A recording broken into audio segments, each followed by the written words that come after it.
Assalamualaikum warahmatullahi wabarakatuh. Kami dari kelompok 7. Saya Raisa Putri Nugraha dari kelas 4A. Saya Nadisa Septiani dari kelas 4A. Saya Salva Tadi dari kelas 4A. Saya Safri Maulana dari kelas 4A. Saya Nepi Apriani dari kelas 4B. Saya Hasan Wirayuda dari kelas 4B. Saya Rehan Maulana dari kelas 4B. Saya Devi Agustini dari 4B. Nama saya Aura Ananda Putri dari Prodi Administrasi Bisnis kelas 4A.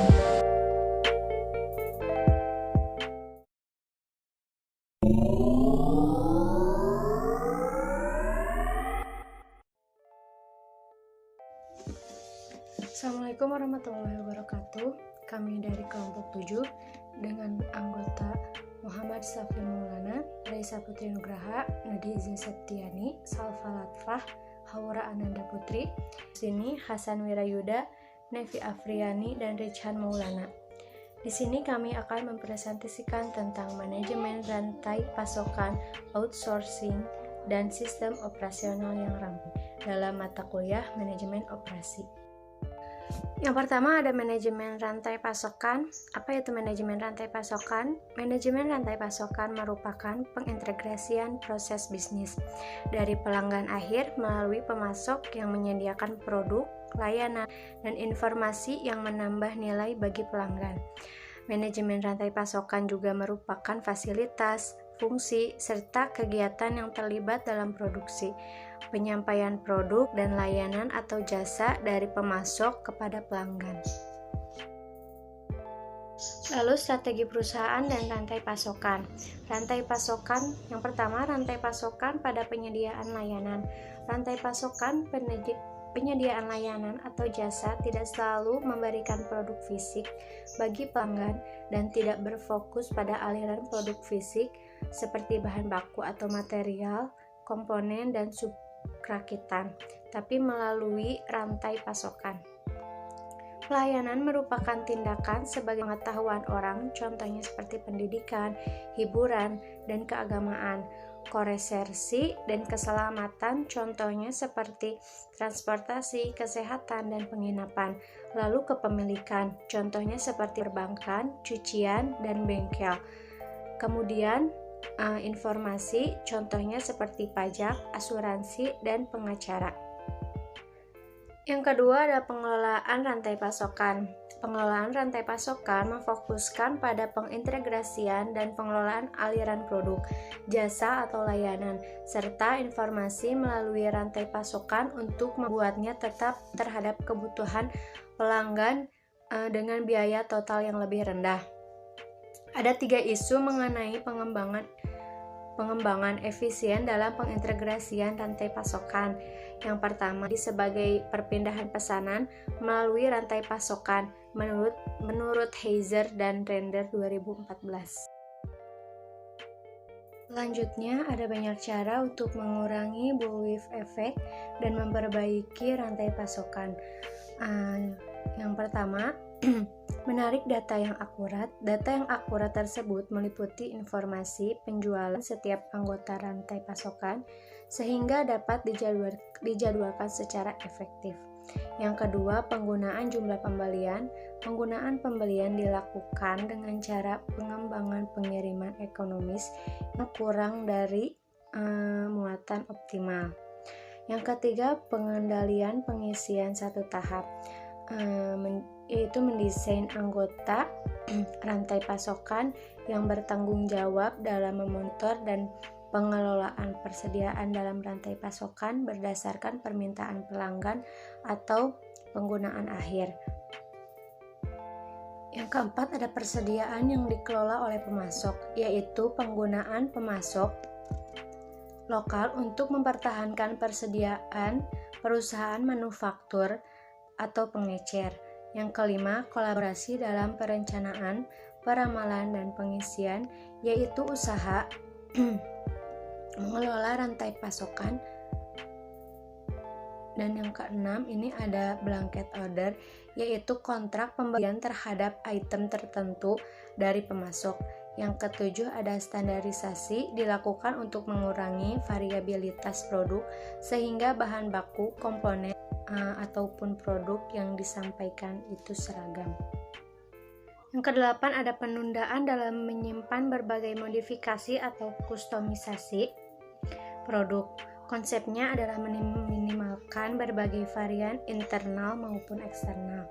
Yang kesembilan, pengirim drop dan pemasangan khusus. Pengirim drop berarti pemasok akan menyampaikan secara langsung kepada pemakai atau pelanggan akhir, bukan ke penjual, sehingga menghemat waktu dan biaya pengiriman. Yang ke-10, lolos melalui fasilitas, yaitu pusat distribusi ketika bahan baku, komponen, dan produk ditangani, tetapi fungsinya bukan untuk pelanggan atau penyimpan. Dan yang ke-11, saluran perakitan, yaitu perluas dari lolos melalui fasilitas. Selanjutnya ada strategi rantai pasokan. Yang pertama, menggunakan banyak pemasok. Menggunakan banyak pemasok ini untuk menanggapi permintaan dan spesifikasi dengan pesanan dan penawaran yang rendah. Yang kedua, menggunakan sedikit pemasok. Strategi menggunakan sedikit pemasok ini menunjukkan pencarian atribut seperti biaya rendah. Lalu yang ketiga, integrasi vertikal. Integrasi vertikal merupakan pengembangan kemampuan untuk menghasilkan produk atau layanan yang sebelumnya dibeli atau benar-benar membeli pemasok atau distributor.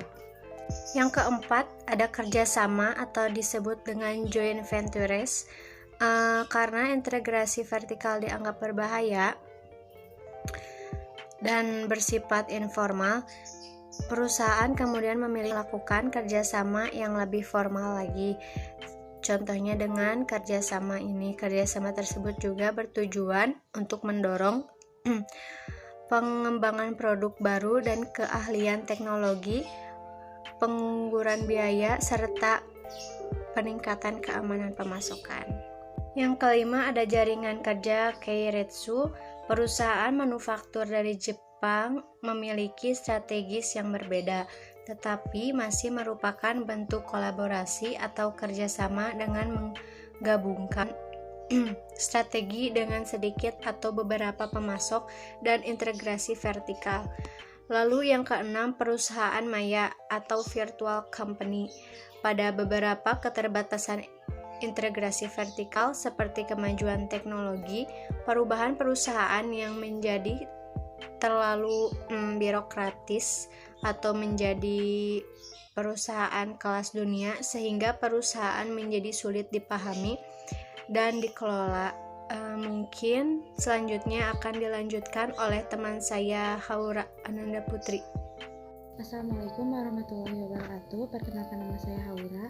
Di sini saya akan melanjutkan presentasi dari Raisa, yaitu teknologi informasi dalam rantai pasokan. Ada beberapa teknologi yang dapat digunakan dalam mendukung rantai pasokan, seperti katalog online, lelang online, barcode, identifikasi frekuensi, radio, e-produk, electronic ordering, and fund transfer. Lalu ada pengertian outsourcing. Outsourcing atau alih daya didefinisikan sebagai kesepakatan kontraktual antara pelanggan dan satu atau lebih pemasok untuk menyediakan pelayanan atau melaksanakan proses yang sekarang ini dihasilkan secara internal. Lalu ada pentingnya melakukan alih daya, yaitu ada 3 faktor kunci yang berkaitan dengan kegiatan yang dapat dialihkan. Yang pertama ada faktor pertama, yaitu faktor pertama dijelaskan sebagai potensi bagi keunggulan bersaing dalam kegiatan. Faktor kedua yaitu faktor analis derajat kemudahan diserang dalam alih daya kegiatan.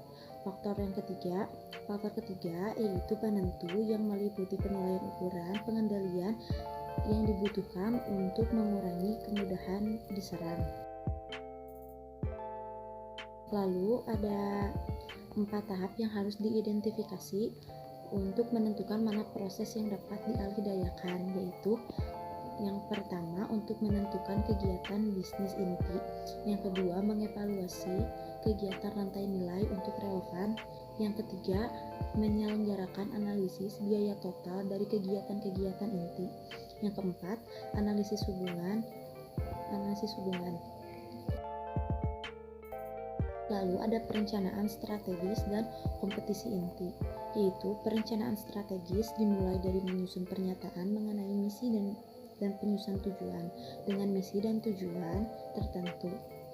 Perencanaan strategis melakukan analisis internal terhadap organisasi untuk mengidentifikasi seberapa besar kegiatan berbisnis memberikan kontribusi bagi pencapaian misi tersebut. Lalu ada, menurut Hare dan Render 2014, ada beberapa keunggulan dan kelemahan dalam alih daya. Keunggulan alih daya yaitu yang pertama ada menghemat biaya, yang kedua mendapatkan orang ahli dari luar, yang ketiga memperbaiki operasi dan layanan, memfokuskan kepada kompetisi inti, yang keempat yaitu mendapatkan teknologi dari luar, yang kelima berbagai keunggulan lain seperti meningkatkan kinerja dan citra perusahaan dengan cara kegiatan kerjasama dengan pemasok dari luar. Mungkin segitu saja dari saya. Assalamualaikum warahmatullahi wabarakatuh. Di sini saya akan menjelaskan mengenai kelemahan alih daya, antara lain yang pertama yaitu 1. Meningkatnya biaya transportasi dari dalam ke pemasok luar. Yang kedua yaitu hilangnya pengendalian karena manajer perusahaan tidak dapat mengendalikan proses di dalam perusahaan pemasok. Menurut Russell dan Taylor, sistem operasional yang ramping memasok pelanggan dengan tepat terhadap apa yang diinginkan pelanggan dan kapan diinginkan pelanggan, tanpa kesalahan melalui perbaikan secara terus-menerus. Sistem operasional yang ramping juga berarti mengerjakan lebih banyak persediaan, karyawan, dan ruang yang terbatas atau sedikit. Perusahaan yang menggunakan sistem operasional yang ramping selalu berusaha menghilangkan pemborosan dan variabilitas, serta meningkatkan waktu untuk memindahkan pesanan melalui ke penerima, dan ada beberapa sumber pemborosan sebagai berikut. Yang pertama yaitu produksi berlebihan, yang kedua yaitu antrian, yang ketiga yaitu transportasi, yang keempat yaitu persediaan, yang kelima yaitu pergerakan atau motion, yang keenam yaitu kelebihan pemprosesan, yang ketujuh yaitu produk cacat. Beberapa cara yang dilakukan dalam sistem operasional yang ramping sebagai berikut. Yang pertama yaitu menggunakan teknik JIT untuk menghilangkan semua persediaan. Yang kedua yaitu membangun sistem yang membantu karyawan menghasilkan produk yang sempurna setiap harinya. Yang ketiga yaitu mengurangi kebutuhan ruangan untuk meminimalkan jarang pengiriman pengangkutan. Yang keempat yaitu mengembangkan kemitraan dengan pemasok untuk membantu memahami kebutuhan pelanggan. Yang kelima yaitu memberi pengetahuan kepada pemasok untuk memuaskan kebutuhan pelanggan. Yang keenam yaitu menghilangkan semua yang tidak menghasilkan nilai tambah. Yang ketujuh yaitu mengembangkan karyawan dengan cara rutin mendesain pekerjaan, memberikan pelatihan dan pemberdayaan, memperbaiki tim kerja, meningkatkan komitmen karyawan, dan sebagainya. Yang kedelapan yaitu membuat pekerjaan lebih menantang dengan meningkatkan tanggung jawab karyawan pada tingkat yang lebih rendah. Selanjutnya, beberapa penerapan sistem operasional yang ramping pada perusahaan layanan sebagai berikut. Yang pertama yaitu pemasok, yang kedua yaitu tata letak, yang ketiga yaitu persediaan, yang keempat yaitu penjadwalan. Sistem operasional yang ramping memiliki 10 elemen yaitu yang pertama sumber daya fleksibel, yang kedua tata letak sel, yang ketiga yaitu sistem produksi tarik, yang keempat yaitu Kanban, yang kelima yaitu persediaan sedikit, yang keenam yaitu persiapan cepat, Yang ketujuh yaitu tingkat produksi seragam. Yang kedelapan yaitu kualitas yang berasal dari sumbernya. Yang kesembilan yaitu perawatan total. Yang kesepuluh yaitu jaringan kerja dengan pemasok.